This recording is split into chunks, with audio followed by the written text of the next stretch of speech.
Tinan Primeiru-Ministru se hatan keixa husi Empreza Light House e a Tribunal Vitória, Austrália.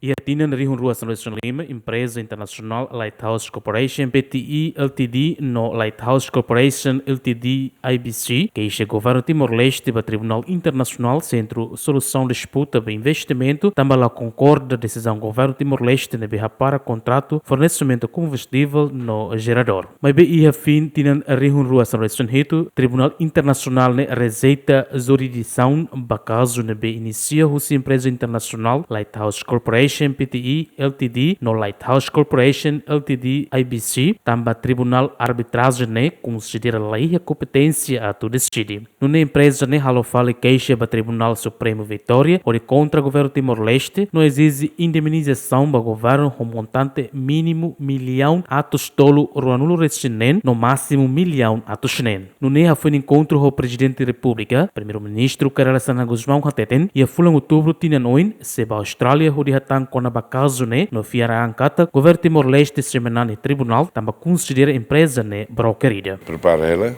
ambolo advogados cercar ela ne e possivelmente em outubro tinha mais ne uma para responder mas e o tribunal Melbourne dali que tal também botamos aqui o lugar Lighthouse, né?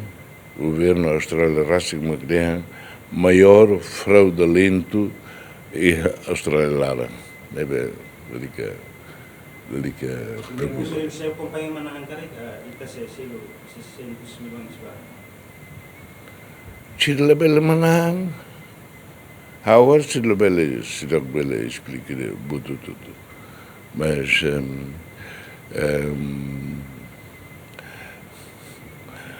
Chile manang unusa, halo bela explica agora.